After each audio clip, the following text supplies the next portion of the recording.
the first row said let's go, so I guess it's go time now. So let's go. Pleasure to introduce Alexa and Lukas of XK Studio. You're good? Yeah. Okay. Is the mic working? I hope it's working. I asked them how to introduce them. What should I mention? And I have to mention they are the best studio. And they are here for the 4th time, but only 2 times out of those count because they're here physically. And I have a great pleasure in you being here and presenting your amazing work, which is highly inspirational. I'm looking forward to your talk, which is set to be for the next 45 minutes. Yes. Yay. That's right. So, thank you for that. So, hello, my name is Lukas and I'm here with Alexa. We are the founders and creative directors of XK, design and motion studio based in London. And now on the stage you just see the 2 of us, but we have an actual studio and there's a team of people that make all this stuff. So a big shout out to them before everything else. Yeah, we always strive to imbue all the work we do with this sense of otherness, wonder and peculiarity, but still keep things future-looking and crafted. We've been super lucky to work with such amazing clients, such as Apple, Biotherm, Hublot, and in our past talks, we presented a lot of the commercial work, but this year we want to do things a bit differently. Today we'll purely focus on our ever-evolving R&D folder and experiments and the studio projects that stemmed from it. Yeah, when we launched XK, the studio projects were actually one of the key pillars on which we built the practice, and they're still extremely important to us today. Yeah, we have a history of self-initiated projects, from reimagining flower hybrids to examining aesthetics around food or surrealism of hair. And these projects have set the tone for the work we do today, and we seem to have thrived of this kind of approach. Yeah, well, I skipped.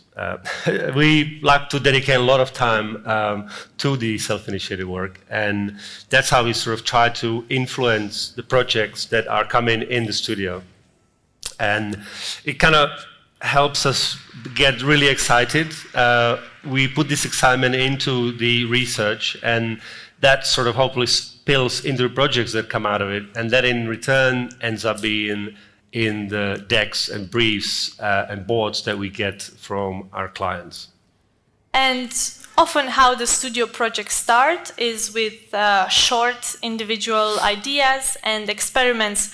So today we want to take you through our XK General R&D folder and giving you a bit of a peek into our creative process. And some of the things you'll see next might not lead anywhere. Some are future studio projects under development, while others might get injected into commercial work.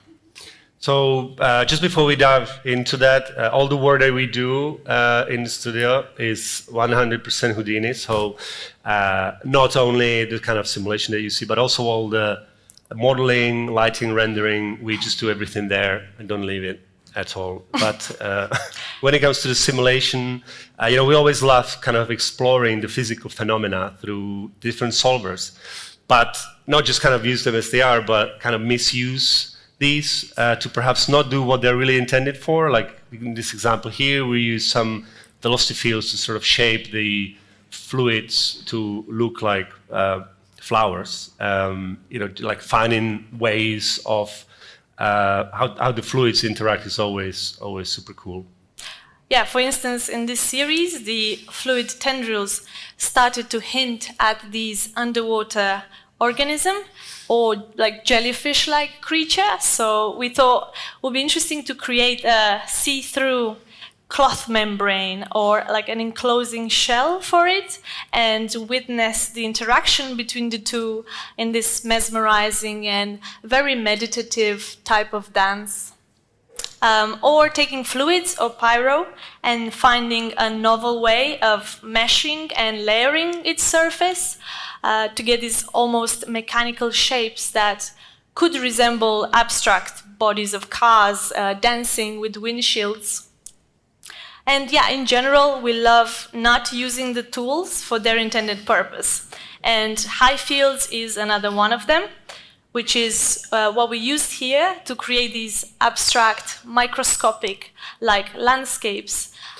So yeah, taking the toolkit that is made for terrains in games and movies and seeing how we could get something more abstract and interesting out of it. That also moves in an unexpected way by messing around with the erosion solver and seeing where that leads. And when it comes to solvers, it's always fun to play with these different ones, like the growth solvers, to see kind of how they evolve. And as the stuff kind of always looks like mold, here it's kind of grown into the mold, and want to make it beautiful, contrasted with some premium materials around, and then kind of take something that's usually quite off-putting and seeing the beauty in it. We also love knitting and weaving, as threads and hair physics always produce some interesting sculptural forms. So exploring how they can be driven to find this contrast between chaos versus order, complexity and structure is always super fun. This was an R&D from a recent project that we did, and it was really super interesting to move the camera around the scene and find these different angles and trying to sort of look for these interesting worlds that are hiding in these multi-layered structures. Similar concept here, taking simple cloth sim but constructing more complex worlds out of them that you could attribute meaning to through the use of texture and color and fully dive into them. Yeah, I would love to combine two different worlds together, see how they kind of clash against each other. In this case, it's a handbrake from a motorbike and then embedding it in a metal clay with some sprinkled extra metallic flowers on top. We also love playing with pyro as well and see how it could be stylized differently than your typical fire or smoke and get different look out of a very VFX-y element. Also see how it could be combined with other forms to arrive at something a bit more unique altogether. And we, as everybody else, play with AI quite a bit as well, trading on these different areas of interest. This particular one was a collection of Baroque jewelry and sword handles, and the Stable Diffusion sort of gives you these really alien, strange, interesting outputs. But we didn't want to just stop at the stuff that came out of Stable Diffusion, so we wanted to then go and recreate these in Houdini, which let us imagine, how would these shapes move and behave in motion, which was a really interesting way of working, and we want to definitely explore that a little bit further. So yeah, you can see there is always a lot of R&D happening in the studio, and in parallel we love creating these huge mirror boards with lots and lots of different ideas, potential directions we could explore both conceptually, visually or technically. And yeah, last year we launched XKR, which is a way for us to document, track and give home to all our non-commercial work. And the first set of projects in the series stemmed from a fascination we had last year, and still have, around the more future-looking fashion and sneakers. There is a craft side to the shoes and the garments, the materials and patterns they're made of, as well as the fashion and cultural side. And these are both interesting to dive into a bit more conceptually as well. Yeah, that led us, these different approaches led us to make these two films. One is called Patch, the other one is called Protect, and they sort of explore these themes in their own way. And the first one, called Patch, we're just going to play it for you now.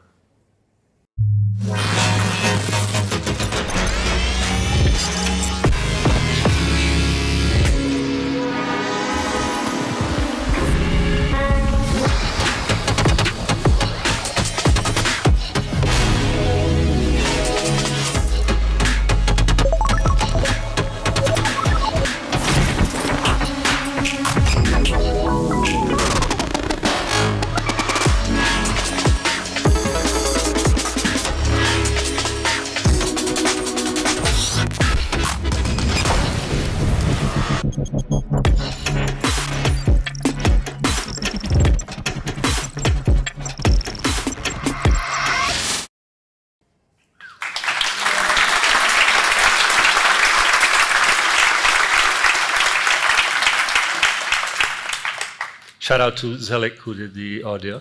Hey.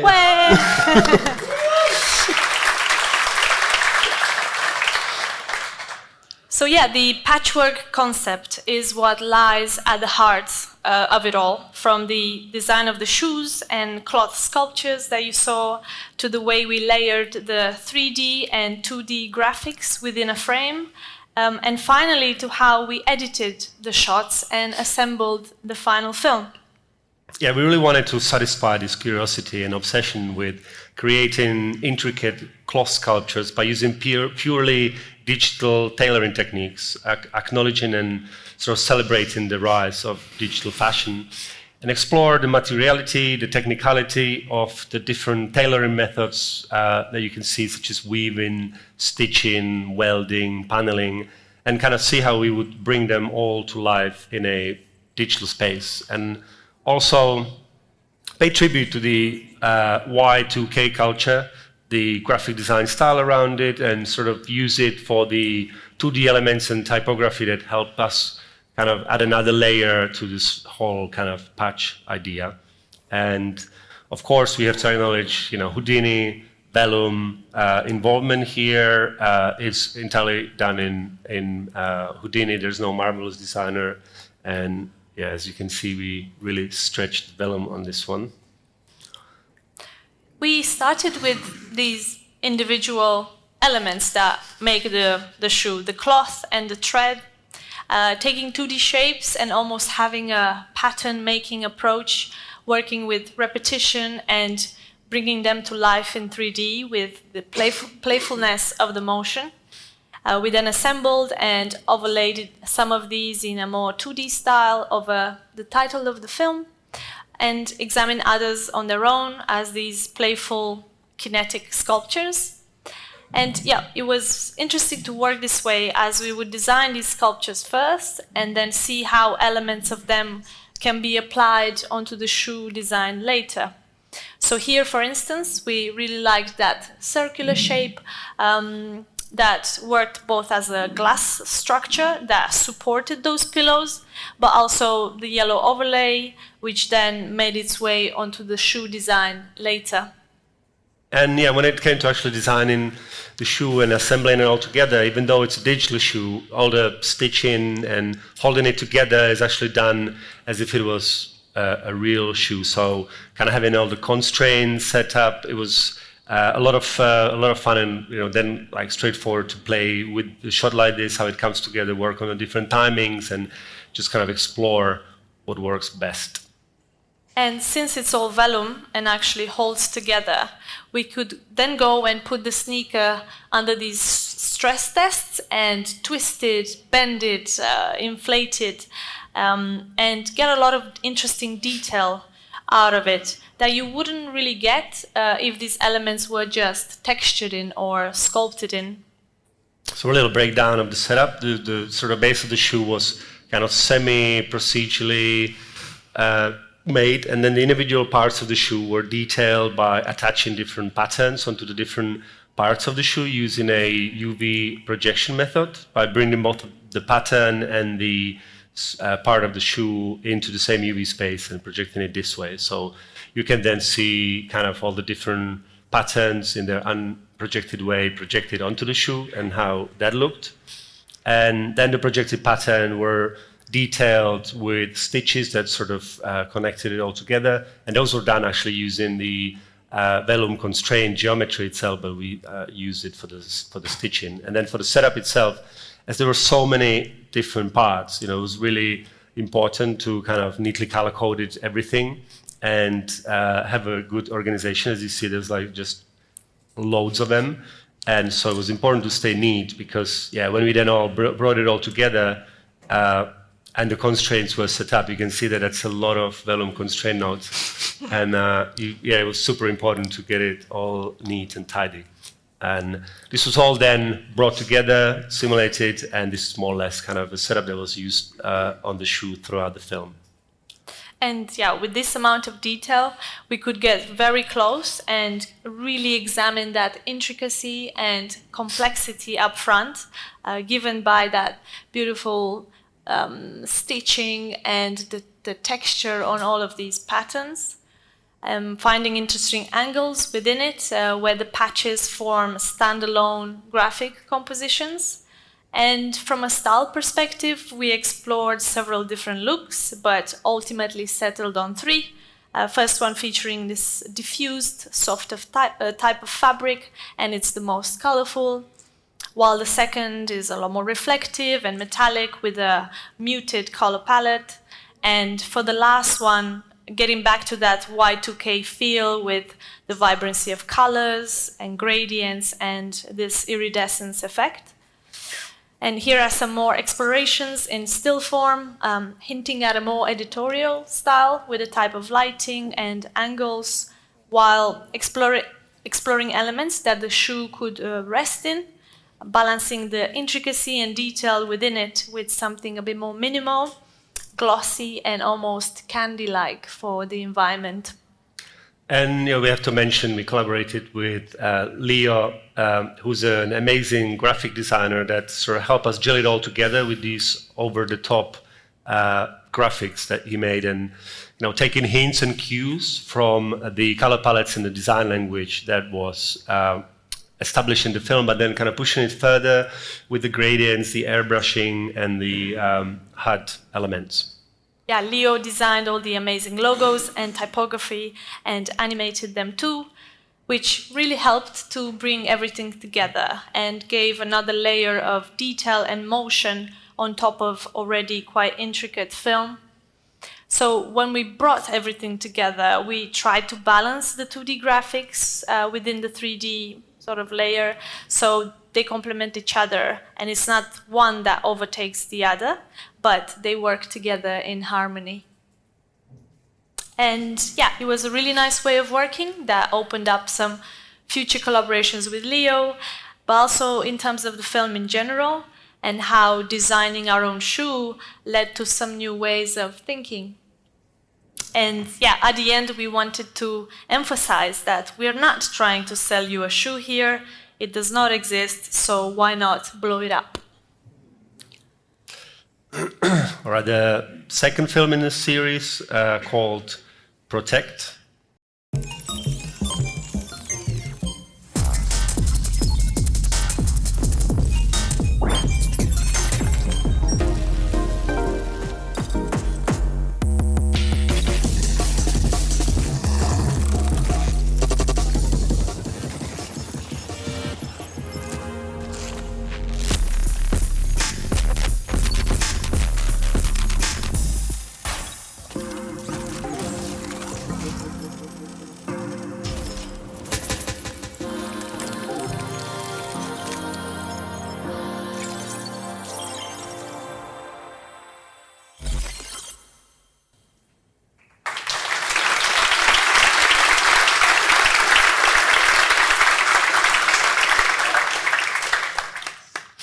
So with the Protect film, we, at the start, experimented with lots of different ideas and have kind of all kinds of sims, fluids, splashes, growths, all the good stuff. This is an early edit of all the explorations that were done in the sort of first part of the project. But we were also interested in the shoe design itself and looked into the idea of safety wear, but on an actual sneaker. So a sneaker that would give you a protection. We also started to look into the aesthetics around building and construction sites. We saw this beauty and great potential to explore. There is a lot of sculptural quality to your average construction site. Seeing the image on the right and not actually be sure if that's on a building site or in an art gallery. Also, there is a lot of beautiful utilitarian graphic design, full of fascinating logos and marks that we could dive into. So we looked into designing some scrapyards, trashy environments, finding kind of beauty in smashing trash together, watching it move. Great to see these kind of incompressible elements crash up against soft bodies. And originally, when we sort of compressed everything, we didn't really have much of a concept for it. It was just kind of going into a box shape. but then later thought that using the silhouette of the shoe as a connecting element between all the different setups and filling the sneaker shape from abstract trash and how that would look like was cool. And this sparked further ideas and led to the concept of building everything in the shape of the sneaker. And then, that led to making all these different shoes, all these different shapes, and kind of allowed us to kind of build these different stories for each and every one of them. And it was really cool because once we get on with that, the ideas would just sort of fly in. And with Houdini, it was great that you would kind of think of a scenario like this in the morning, and by the end of the day, it would be built, simulated, and almost rendered with all the proceduralism and all the tools that you have in Houdini. And like I was saying, there was so many ideas that we had. We just kind of kept exploring and making all these ones, and not all of them made them in the film. It was just like super packed edit, as you saw. So we only had space for some of them that we put in, but there were some other bits that we made. And just to break down some of these, I'm going to look at these two cars that were in there, the buggy and the digger. They were kind of taking some existing models and kit bashing them together into the form of the sort of silhouette of the shoe. And then the buggy, it was funny, because then later on Twitter somebody did this really complex setup, but actually in reality this was really, really simple RBD sim with a simple motor attached to each wheel, but no suspension whatsoever. There was a jiggle job after that just kind of jiggles the wheels completely randomly from the body. And so there's not actually suspension, that just would be too much work. So later on, though, there's a bit of complexity because the suspension is then rebuilt taking the position of the car and the wheel, and then using some SOPs modeling to kind of get the movement in between. And so it's quite funny because, at the core, it was a very silly, simple setup, but then kind of trying to fake it with with that kind of modeling in there to get those suspension rods going. And for the digger, it was, again, very, very simple setup, but fun to explore and play around with kineffects and build this kind of very, very simple packed primitive rig and animate everything manually, which now in Houdini actually is possible and is quite a lot easier with kineffects.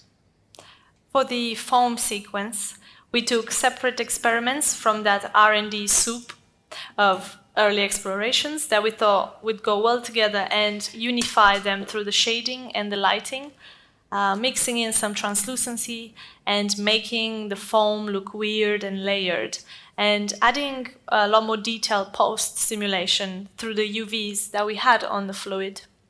Also had fun with these hydraulic arms. They were RBD sim with some rotational constraints that we played around with, and then attached some vellum wires to it in post and made this big arm party. We also tried to make it interact with vellum and see how it would look like if a hydraulic arm would tuck your pillow, and put it all together and made a shot out of it. And again, we collaborated with Leo, who helped us with the graphics, this time in a slightly different direction. This is a kind of combination of the construction site aesthetics with some kind of techno or heavy metal album cover look to create these little branding packages for different shoes. We made a sticker pack out of them. And again, it was super important for these graphics to have a really good relationship with the 3D and kind of help with these backstories for each combination of them. For example, we did some research on them. This shoe particularly looks kind of like a bin bag. So we used this data from the manual of handling in Refuse collection to kind of grab some snippets and use them in the graphics to make it a bit educational as well. And to complement each shoe, we would sometimes go really full on with the graphics, and sometimes just take a super minimal approach if there was already enough detail and kind of beauty and action in the shoe itself, and it didn't need much. And luckily, the launch of XKR coincided with the London Design Festival, which we were invited to take part of by organizing an open studio day. It was an amazing opportunity to share the projects with everybody that came in. We also made some T-shirts and shared them with our friends, and 3D printed the shoes, which was pretty cool. But actually, apart from those 2 films that we made, Protect and Patch, there was a 3rd film that we started on, but we never finished it, never completed it, never did it. But we thought, we're off. We are talking about an R&D process, so let's just play it. It's not finished, so don't judge it.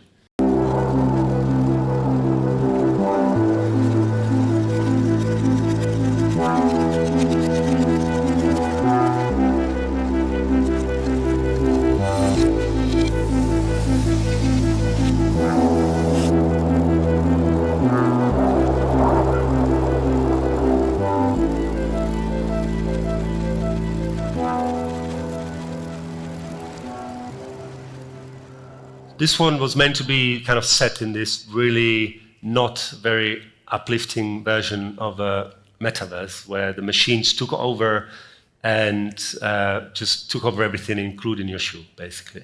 And one of the inspiration for this were these morphs that you see, which was done with what from today's standard is like a really AI, ancient AI tech. But it was still cool to sort of see the patterns on the shoe itself move, and we wanted to kind of recreate that and take hints from that and remake that in 3D, which is, we kind of had a crack at it, but then didn't really finish it.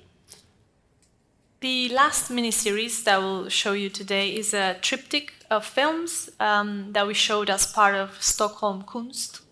And Stockholm Coons is an initiative that takes over some public advertising screens in Stockholm for basically 1% of the screen time to be filled with visual art. So when we were asked to contribute, we selected some of our studio work that most resembled tranquility, calmness, and wonder, as our intention was to bring a more meditative experience to the commotion of the city. So we'll kick this off with the one called Submerge.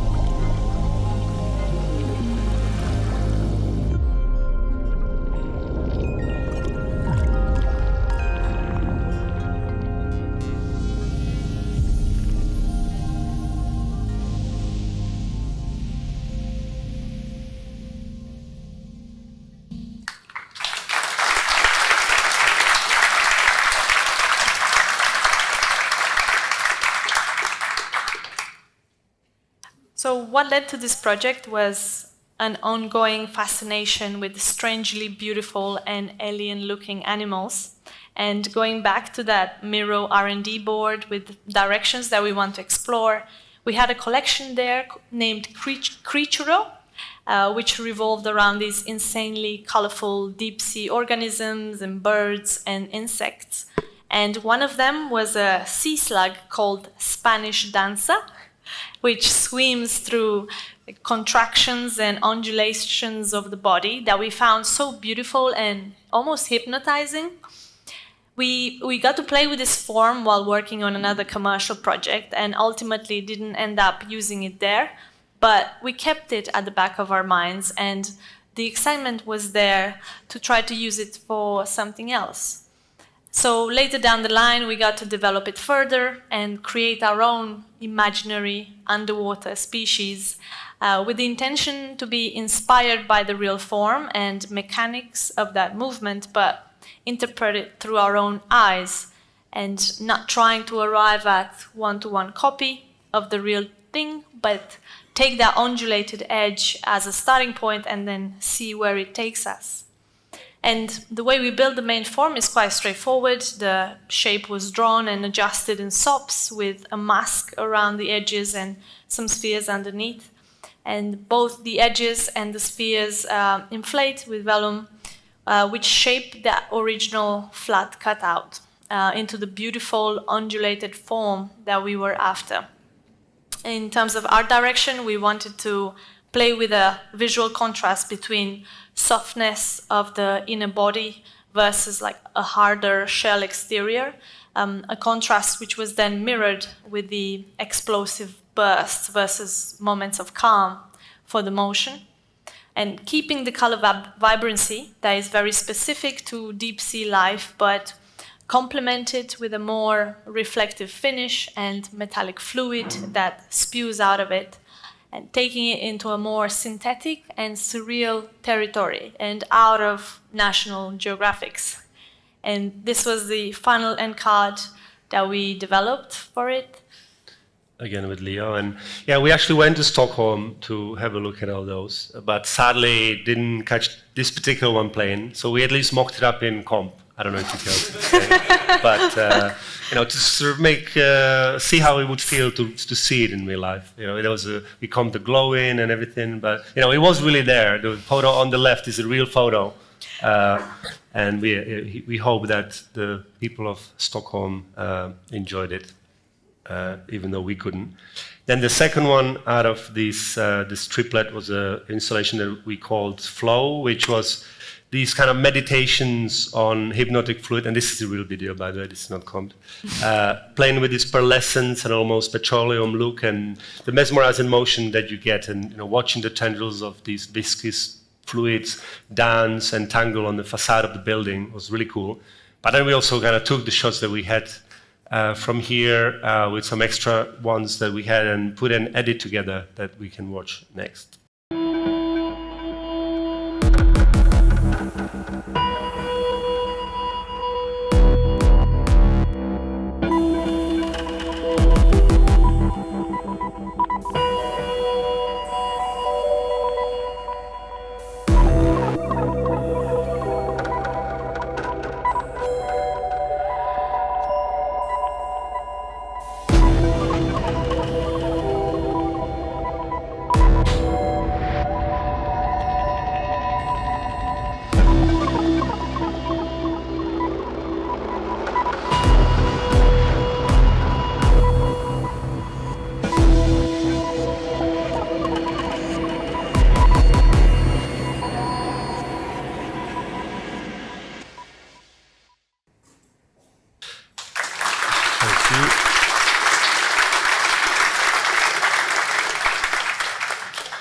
And the third and final one we called Breathe.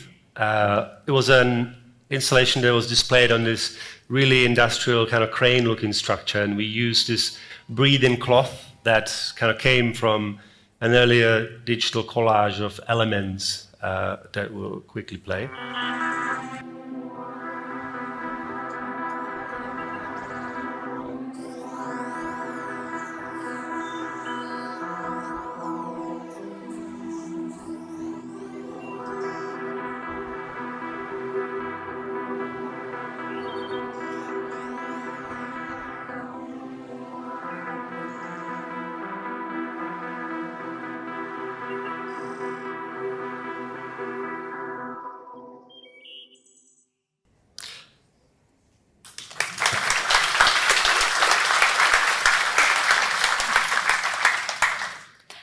Again, the way this came to be was taking a lot of elements from different sims we had on our server and mixed, curated this collection and stylizing in a way that it hints at these strange-looking microorganisms that you could be examining under a microscope.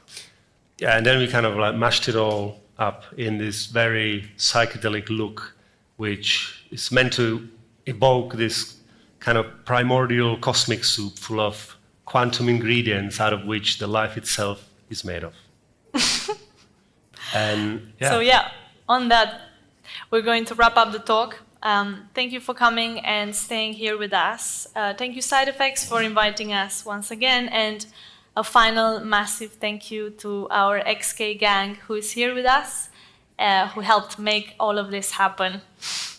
Thank you. Thank you.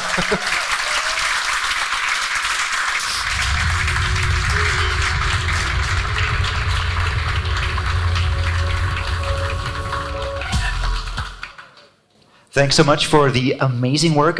If there's any questions, we by now have a mic, so the questions might be heard. So if you've got any questions for those two, go ahead. Otherwise, what time is it now? It's 36. Okay, so I think in 10 minutes, Paul Estevez is on. Paul is one of those people who are really good at communicating tricks in Houdini in a very compressed time frame. Let's put it like that. I'll introduce him later, so in about 10 minutes, see you all here for Paul Estevez. Thank you.